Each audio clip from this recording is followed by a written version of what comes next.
This video is brought to you by Robinhood, the investment brokerage app that lets you buy stocks, ETFs, and cryptocurrencies, all commission free. The gains have just gotten ridiculous at this point. Even I think that this is crazy. Chinese coffee stock up 45%. Yeah, I guess I'll take those gains. Look, click the link in the description below to download Robinhood and get your absolutely free stock and start cashing in on these gains because apparently the stock market is on rookie mode right now. What's up, YouTube? Capital G here. Got some very strange but entertaining duels for you guys to check out. Fossilized megaliths. It seems that might be the new wave. I have seen a lot of people take these gem crocodile cook cards and basically splash them into other archetypes that are rock based, whether it be Quackimiru or Adamanticators. But now people have taken it to the megalith archetype, and technically it can make sense. You know, megaliths got the rocks, and there is the natural synergy because they have high level monsters as well. Let's see how successful it is going to be. Now, this boy right here, this rocky boy who is also, literally a rock, he is going to slow the duel down for a moment, but that will subside in a little bit. Anyways, the deck at the top is actually super weird. You'll see what the actual theme is in a second, and you won't actually believe it, but it's bizarre and also kind of works as well. Anyways, we're going to have a ritual summon for Megalith full. Best card, basically you need to get that card off ASAP, otherwise you're really not doing anything. And this is where Fossil Dyna is going to slow the duel down for a couple of turns. Now you guys see this little card right here, this little weird water chameleon thing. Just know that this guy is going to make an appearance later in the duel, and it's going to be a little more important than it just sitting dead in the hand. I think he's going to draw another, actually, you know what, there's the theme. So you guys might not believe this, but this deck at the top is actually a Fluffal deck. It's a water variant of Fluffals that surprisingly does not fusion summon at all. It actually is an Exceed based build of Fluffals, which is kind of crazy because the deck that's going to be fusion summoning in this duel is actually the ritual deck, which I don't even know. I'm getting lost. Anyways, we're going to move on. Fossil Dyna will continue doing that work for a couple of turns. I believe that he is going to have to top deck a monster to get out of this. Moray Agreed is at least going to give him some more draws. And then Toy Vendor with Wings is going to give him more draws as well. So that's kind of cool. You can see how the turbo-ness is, kind of manifesting itself. He did get his out right here with Fluffal Dolphin. And this is interesting. Homeboy is using Snake Rain to load up his graveyard. These are actually water reptile monsters. You'll see why that is going to come into play in a second. So he's going to go battle phase, get rid of Fossil Dyna, so we can actually have some Yu-Gi-Oh! And then he's going to go ahead and banish this Gazer Shark. And what this is going to do is it's going to summon these two guys. And check this out. He can actually go into a rank 5 play. So that's not bad, especially when he ranks that 5 up into the Crystal Zero Lancer, which has protection from destruction in battle. And then, just a cherry on top, I'm going to go ahead and Monster Reborn your Fossil Dyna. How about you don't play Yu-Gi-Oh! For a while and see how much you like that. Now, I saw this play and I was like, damn, that was actually pretty impressive. I think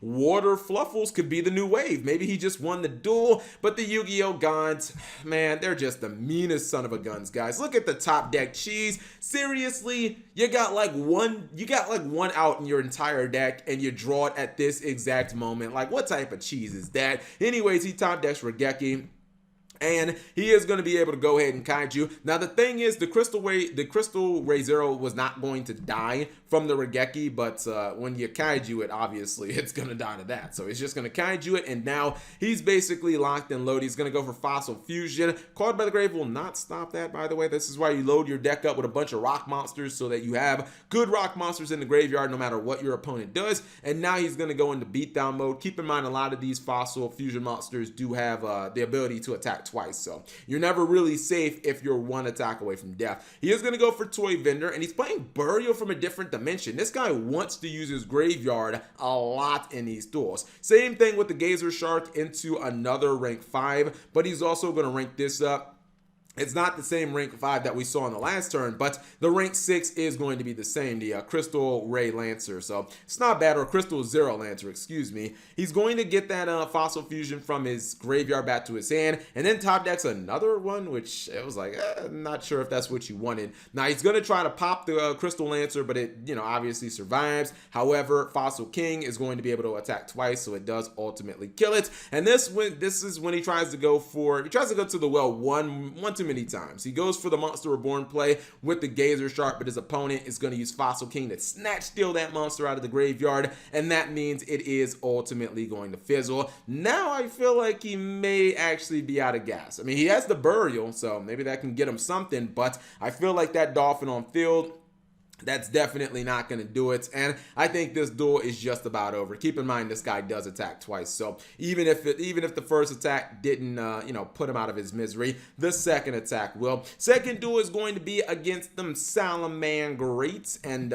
he's not going to play Salamangreat, I'm be honest here, because I think that he had a pretty strong opening. I know that you don't want to open with double Signet Mining. If this was a monster, this play his opening would have been almost flawless, because he would have a Cyberse to discard for Flame Buffalo, and he would be pretty much golden, as he has access to both trap cards, Roar and Rage. But we'll see what happens here. He is going to also get Gazelle back to his hand, because he's got the Jaguar to put it back in his hand.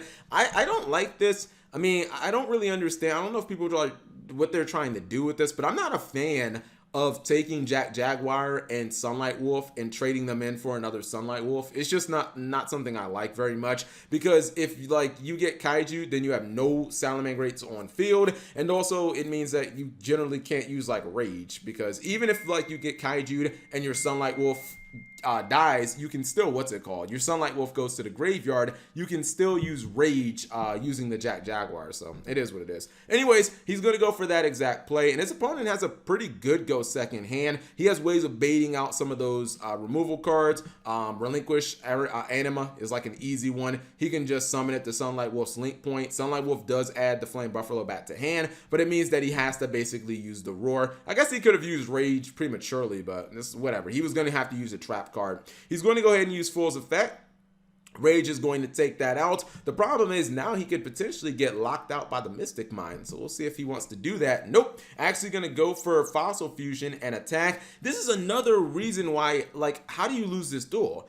Your Sunlight Wolf didn't, despite you using both of your trap cards, your Sunlight Wolf didn't even die. This is Salamangreat's bread and butter. If you're going to get both trap cards back, and you have Gazelle, and you have Will, how do you lose this duel? Seriously. Anyways, he is going to Reincarnation Link. He's going to add a Sunlight Wolf back to his extra deck, which I don't know why he's not just using Jaguar for that. He then goes for Rabarian Shark, and this is just where it gets weird. I'm like, what is he doing here? He goes for Transcode Talker, does not activate Transcode Talker's effect to bring back the Sunlight Wolf. So this is where it just gets weird, because he's playing rank up Barian's Force. I don't know. It felt to me like he was just playing an incompetent build, or incompetently, I'll just say that. Anyways, even though he has the two trap cards, his opponent's going to get one of them out, the Rage with the Mystic Mine, and then he will get the other one out with the Fossil Fusion, which is unfortunate because he has a second copy of Fossil Fusion, so get jebaited. This means he can go for Lightning Storm. In addition to all the other misplays that he made, like not using Transcode Talker's effect, he totally forgot to put another Balinx back in his graveyard, so that he'd actually have protection. Anyways, he's going to use that second Fossil Fusion, then he's going to basically mass change it out, not once, but twice, and now he has that Fossil King on field. That dude has double attacks, and I think we got an OTK here. This card is, if you ever get attacked directly with this card, there's a strong chance that you're going to lose, because it does do 5,600 damage by itself. Not exactly, it's not quite Leo Dancer, but it's in that realm of being able to just kill your opponent. Anyways, we will disregard that bad Salamangreat player, and we will check out some of the decks that you did see. in the first duel, including the very strange build of Water Fluffals that, as I said before, does not have the ability to fusion summon. Not just because it doesn't run any fusion spells, but it doesn't run any fusion monsters at all. So if you like rank 6s and rank 5s, this is probably a deck for you. Or maybe you just like water monsters, this could be the deck for you. Of course, this will be in the description below. And shout outs to Snake Rain. Shout outs to anyone, you know, to be honest, shout outs to anyone actually trying to make reptiles work as a type, and anyone who is willing to like play the reptile type, because Konami, they need to overhaul that type as a whole. Then we have the Megalith. This is the fossilized Megalith build that you guys did see throughout the duel. See, I told you, he only has, you know, the one copy of Regeki, and basically these were the only outs that he had to like that fossil Dyna play. I mean, you can't kaiju if your opponent has a fossil Dyna, so if he didn't draw that specifically, pretty much he probably would have lost the duel. I mean, I guess maybe he could have top decked the Quacky Mirror Monster and attacked into it, but that seemed very unlikely. Anyways, if you guys are interested in this build, it will be in the description below as well. Thank you guys for watching as always. Subscribe if you have not already, and turn on that notification bell for daily videos.